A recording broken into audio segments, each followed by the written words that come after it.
Hello दोस्तों, आज हम देखेंगे टेबलेट इवोल्यूशन।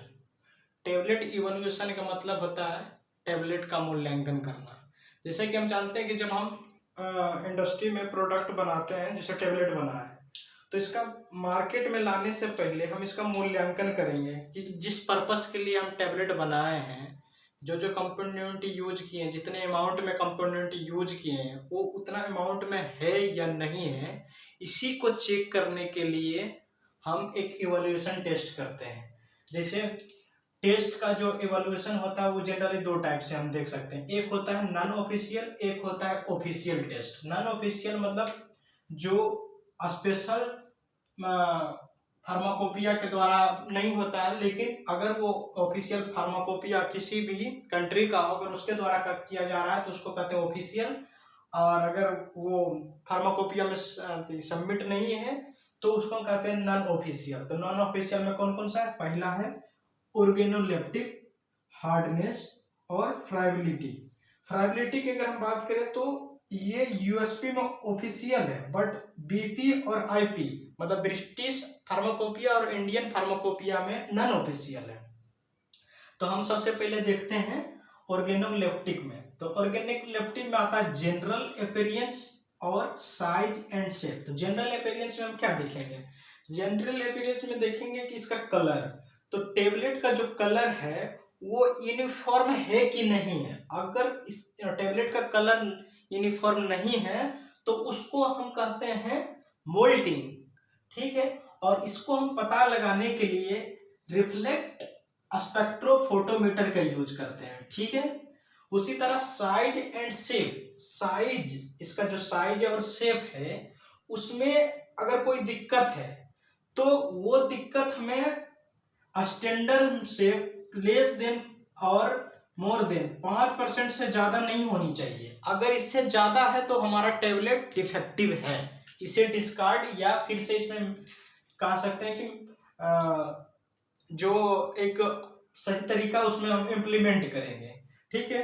हार्डनेस, तो हार्डनेस का मतलब होता है कि ये जो टेबलेट है उसका स्ट्रेंथ चेक करते हैं। मैकेनिकल शॉक, जैसे हम अगर ये टेबलेट बनेगा तो मार्केट में जाएगा तो वो ट्रांसपोर्टेशन के द्वारा आएगा, पैकिंग के दौरान, तो ये टूटे नहीं, मतलब इतनी हार्ड होनी चाहिए कि वो अपनी मैकेनिकल स्ट्रेंथ बरकरार रखे ताकि वो अपना शेप अच्छे तरह से बनाए रखे। तो उसको हम कहते हैं हार्डनेस चेक करते हैं, जिसे हम देख सकते हैं कि विथ स्टैंड मैकेनिकल शो। इसको चेक करने के लिए हम जो इंस्ट्रूमेंट यूज करते हैं उसका नाम है फाइजर। ये अमेरिकन कंपनी है, इसका तो नाम आप कोरोना काल में सुने होंगे, फाइजर का जो एक वैक्सीन आया था अमेरिका। तो ये एक्चुअली में ये एक हार्डनेस टेस्टर कंपनी है जिसका नाम है फाइजर। अरवेका, इसी तरह का अरवेका है, मोनसेंटो। ये तीन जो है, और सारे हैं बट ये तीन जो है फेमस है हार्डनेस टेस्ट के लिए। जनरली इंडस्ट्री में ये इसी का यूज किया जाता है। फ्राइबिलिटी, फ्राइबिलिटी भी एक टाइप का स्ट्रेंथ को ही चेक करता है, बट अगर हम देखें हार्डनेस और फ्राइबिलिटी में क्या अंतर है, तो हम कह सकते हैं कि हार्डनेस चेक करके हम किसी टेबलेट की स्ट्रेंथ नहीं बता सकते, बिकॉज बहुत सारे टेबलेट जो होते हैं हार्ड कंप्रेशन से बनाए जाते हैं, तो उसकी स्ट्रेंथ को डिटरमाइन करने के लिए हम फ्रेबिलिटी भी यूज करते हैं। जैसे फ्रेबिलिटी का काम होता है कि कोई भी ड्रग है या टेबलेट है तो वो उसका वेट कितना लॉस हुआ जब हम ट्रांसपोर्टेशन कर रहे थे, पैकिंग कर रहे थे, हैंडल कर रहे थे, तो उसमें जो वेट लॉस होता है उसका हम डिटरमाइन करते हैं फ्रेबिलिटी के द्वारा। तो जैसे कि अगर जो इंस्ट्रूमेंट हम जो यूज करते हैं उसको कहते हैं रोचे फ्राइबिलेटर। तो इसमें जो वेट लॉस होगा वो मैक्सिमम 0.5 से 1% के बीच होनी चाहिए। इससे ज्यादा अगर वेट लॉस हो रहा है तो समझिए कि आपका जो टेबलेट है वो डिफेक्टिव में जाएगा। तो अगर इसका हम प्रोसीजर देखें, मतलब किस तरह से हम फ्राइबिलिटी का यूज करते हैं फ्राइबिलेटर का, तो इसमें सबसे पहले हम ये देखते हैं कि टेबलेट का वेट लेते हैं, उसको प्लेस करते हैं फ्राइबिलेटर में जिसे रोचे है, और उसको हम सेट करते हैं 25 आरपीएम को 4 मिनट के लिए 100 रेवोल्यूशन पे। उसके बाद जो 6 टेबलेट या 20 टेबलेट जनरली इसी दोनों में, उसको हम क्या करते हैं एक इस तरह का रोचे होता है, उसमें हम रोटेशन करवाते हैं, वही 100 रेवोल्यूशन 25 आरपीएम पर 4 मिनट। तो यहाँ से जो टेबलेट होगा हमारा यहाँ 6 इंच के हाइट तक जाएगा और वो ये यहाँ नीचे आएगा। तो हम इसके बाद जब रेवोल्यूशन हमारा कंप्लीट होगा 4 मिनट के बाद, तो हम देखेंगे कि इसका बेड कितना लूज हुआ। तो उसमें उसका जो मैक्सिमम बेड लूज होना चाहिए 0.5 से 1% से ज्यादा नहीं होनी चाहिए। उसी तरह अगर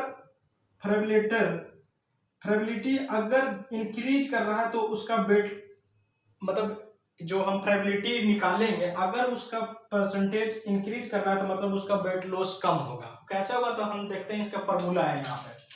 उसमें आता है कि परसेंटेज फेबिलिटी को हम निकालते हैं इनिशियल वेट, मतलब जब प्रोडक्ट हम बनाए थे, फिनिश किए थे, तो उसके इनिशियल वेट कुछ होगा, उसको हम माइनस करेंगे फाइनल वेट। फाइनल वेट मतलब जब हम फेब्रिलेटर में इसका प्रोसेस यूज के उसका फाइनल वेट निकालेंगे, उसको हम डिवाइड करेंगे इनिशियल वेट से इनटू 100 करेंगे, तो परसेंटेज फेबिलिटी आएगा किसी टैबलेट का। तो ये था इसका प्रोसीजर और ये था थ्योरी, मतलब कह सकते हो कि एक जनरल सा फॉर्मूला फेबिलिटी निकालने के लिए। अब हम चलते हैं ऑफिशियल में। ऑफिशियल में ये कौन कौन से हैं? Wait variation. वेट वेरिएशन मतलब होता है कि इस टैबलेट का कुछ वेट होगा, तो वो सारे टैबलेट का वेट एक समान होना चाहिए, जिससे हमें ये पता चलेगा कि इसमें अगर एपीआई 290 है तो इसमें भी 290 ही होना चाहिए एमजी या ग्राम। तो इससे पता चला अगर किसी में कम है, इसका मतलब प्रोडक्ट हमारा डिफेक्टिव है, मार्केट में नहीं जाना चाहिए। ये पता करते हैं। Content uniformity. कंटेंट यूनिफॉर्मिटी यही है कि अगर एक मान कंटेंट यूनिफॉर्मिटी अगर मान इसमें एपीआई है और इस टैबलेट में एपीआई नहीं है, तो हम क्या समझे कि वो अच्छी तरह से एपीआई मिक्स नहीं होगा, तभी तो वो कंटेंट यूनिफॉर्मिटी नहीं है। उसका जो वैल्यू आएगा वो मतलब पोटेंसी डिफरेंट हो जाएगा। कंटेंट यूनिफॉर्मिटी होने से उसकी पोटेंसी सही नहीं होगी, डिफरेंट कर जाएगा। डिजोल्यूशन में हम चेक करते हैं कि जब हम टेबलेट को खाते हैं तो वो हमारे स्टमक में HCl के साथ रिएक्ट करके वो कितने टाइम में ड्रग रिलीज करता है हमारे बॉडी में, तो उसका टाइम ड्यूरेशन को हम चेक करते हैं। अगर जैसे किसी टेबलेट का टाइम ऑफ ड्यूरेशन होता है 15 मिनट, किसी का 30 मिनट, किसी का 60 मिनट, किसी का 3 आवर, इस तरह से। डिसइंटीग्रेशन टाइम में होता है कि जब हम ये टेबलेट खाएंगे तो उसको कितने टाइम में ये टूटेगा, मतलब ये टूटेगा तभी तो उसका जो एपीआई है वो हमारे ब्लड में जाएगा और वो रिसेप्टर पर जाके फार्माकोलॉजिकल एक्शन देगा। तो इसको हम वेट वेरिएशन और कंटेंट यूनिफॉर्मिटी, डिजोल्यूशन और डिसइंटीग्रेशन अलग अलग देखेंगे, ताकि वो अच्छे से हमें समझ में आ जाए कि ये एक्चुअली में वेट वेरिएशन होता है क्या, कंटेंट यूनिफॉर्मिटी, डिजोल्यूशन। तो हम देखते हैं वेट वेरिएशन। टेबलेट एवोल्यूशन में हम वेट वेरिएशन को देखते हैं।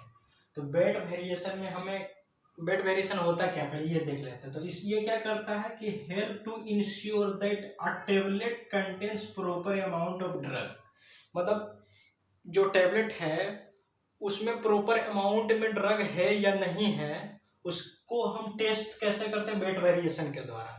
तो जिससे पता चल जाता है ये किसी ड्रग्स में अगर डिफरेंट अमाउंट ऑफ ड्रग है तो वो डिफेक्टिव है, मतलब पोटेंशियल उसकी बढ़ जाएगी। अगर ज़्यादा है, कम है तो वो थेरेपेटिक इफेक्ट ही नहीं देगा। तो इसकी चेक करना जरूरी होता है। तो हम क्या करते हैं कि कोई भी बैच, कॉमर्शियल बैच को उठाते हैं, उसमें से 20 टेबलेट रेंडमली सिलेक्ट करते हैं, उसका एवरेज वेट निकालते हैं। 20 टेबलेट का एवरेज वेट निकालते हैं। तो एवरेज वेट निकालने का क्या फॉर्मूला है कि T1 मतलब एक टेबलेट का एवरेज वेट, उसी तरह 20 टेबलेट तक जाएंगे उस एवरेज वेट करेंगे, जैसे T1 plus T2 T3 T4 मतलब वेट।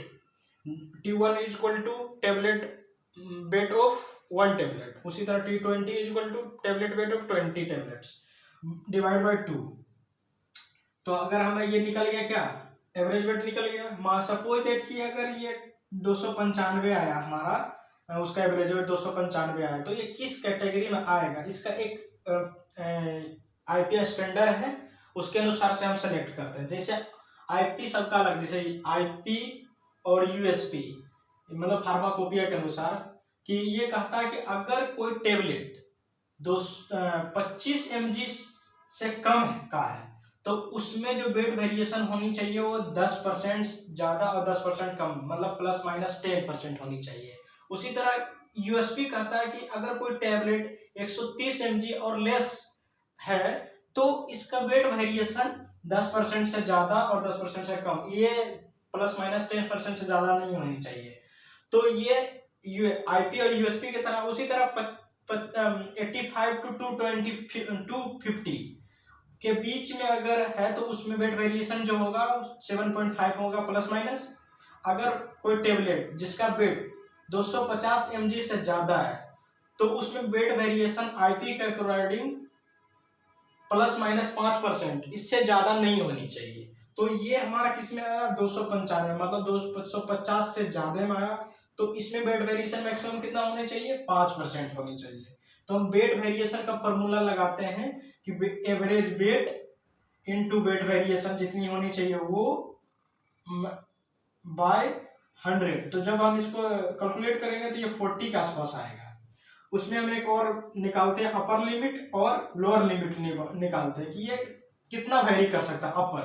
तो अपर के लिए क्या होता है एवरेज वेट प्लस जो आया वेट वेरिएशन रेंज उसको ऐड करेंगे, और लोअर लिमिट में होता है कि एवरेज वेट रेंज जो आया है वेरिएशन का उसमें हम अपना ये वेरिएशन रेंज को घटाते हैं। तो ये मान लीजिए कि इतना आया 309 और 281 इतना आया। तो अब ये क्या हुआ कि हम अपर और लोअर लिमिट निकाल दी। अब इसमें से हम क्या करेंगे 20 टेबलेट्स का जो एवरेज रेंज आया सबका, ये मतलब T1 T2 जो अलग अलग होगा, जरूरी नहीं है कि ये इतना आएगा, कुछ भी आ सकता है उसके, वो तो हम एवरेज वेट निकालेंगे टेबलेट के अनुसार तो देखेंगे।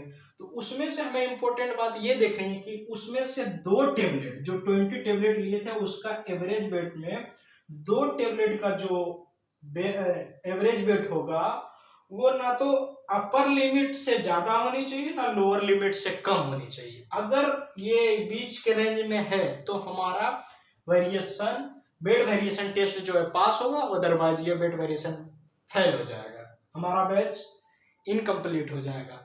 इसको हमें स्टैंडर्ड के अनुसार फिर से चेक करेंगे कहाँ पे गलती हुआ क्या हुआ वो हम देखते हैं।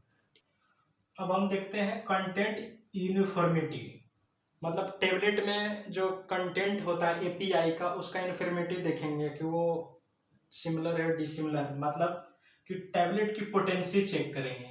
एक टेबलेट की पोटेंसी जितनी है उतनी ही दूसरे दूसरे टेबलेट की पोटेंसी है कि नहीं है। जैसे जितना ग्राम 250 mg का है तो 250 mg दूसरे टेबलेट में होनी चाहिए। 250 मतलब अगर वेरी करेगी तो उसकी पोटेंसी भी वेरी करेगी। तो ये क्या करते हैं डिटरमाइन करते हैं अमाउंट ऑफ एपीआई बाय एसे, जैसे एचपीएलसी के द्वारा हम क्या करते हैं एक ऐसे परफॉर्म करते हैं कंटेंट यूनिफॉर्मिटी चेक करने के लिए। इसका प्रोसीजर क्या होता है कि हम कोई भी बैच लिए उसमें से हम रेंडमली 30 टेबलेट को निकालते हैं। 30 टेबलेट में से 10 टेबलेट को हम चेक करते हैं, मतलब 10 टेबलेट में 9 टेबलेट को चेक करते हैं कि जैसे एक लेवल होता है ना किसी बैच में जो लिखते हैं उसके लेवलिंग में जो लिखते हैं एक कंपनी, तो उसमें हम 9 टेबलेट क्या किए 30 में से 10 लिए, 10 में से 9 को क्या किए उसकी लेबलिंग में से चेक किए कि अगर 9 टेबलेट की पोटेंसी मिनिमम 85% और मैक्सिमम 115% लेवल कंटेंट से बीच में है तो हम कह सकते हैं कि ये ठीक है। उसमें से एक टेबलेट 9-10 में से एक टेबलेट जो बचा था उसका हम देखेंगे कि एक टेबलेट का जो पोटेंसी हो 75% मिनिमम होनी चाहिए और 125% मैक्सिमम होनी चाहिए। मतलब 10 टेबलेट को हम क्या किए 9 टेबलेट और एक टेबलेट में डिवाइड किए। 9 टेबलेट का जो पोटेंसी चेक करने का क्राइटेरिया जो था वो 185% से 115% के बीच में था, और एक टेबलेट का क्राइटेरिया जो था 75% से 125% के बीच में हमें चेक करना होता है। इस रेंज में आ रहा है तो ठीक है, अदरवाइज अगर ये रेंज में नहीं आ गया हमारा ये ऊपर का जो 9 टेबलेट एक टेबलेट का जो था फैल कर जा रहा है तो हम क्या करेंगे, 20 टेबलेट को फिर चेक करेंगे। 20 टेबलेट को चेक करेंगे कि अगर इसका रेंज, पोटेंसी रेंज जो 85% से 115% के बीच में आ रहा है, तब तो हमारा बैच सेलेक्ट कर लेंगे, अदरवाइज हमारा ये बैच फेल हो जाएगा। ठीक है, उसमें हम प्रोसीजर चेक करेंगे क्या गलती हुई, आगे बैच बनानी है नहीं बनानी है। मतलब अगर ये 10 टेबलेट अगर पास हो जा रहा था तो बैच पास है, दूसरे 20 टेबलेट चेक करने की जरूरत नहीं है।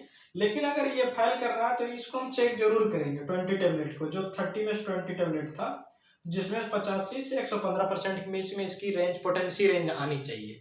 जैसे अगर 100% पोटेंसी है तो मिनिमम कितनी होनी चाहिए, 85%, मैक्सिमम कितनी होनी चाहिए, 115%।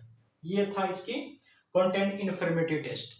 तो आई थिंक आपको टेबलेट इवोल्यूशन जो कुछ टॉपिक हम बताए वो समझ में आया होगा। कुछ टॉपिक को हम इंडिविजुअली, जैसे डिसोल्यूशन टेस्ट और डिसइंटीग्रेशन टेस्ट का स्पेसिफिक वीडियो बनाएंगे, उसमें हम बताएंगे। ठीक है, धन्यवाद।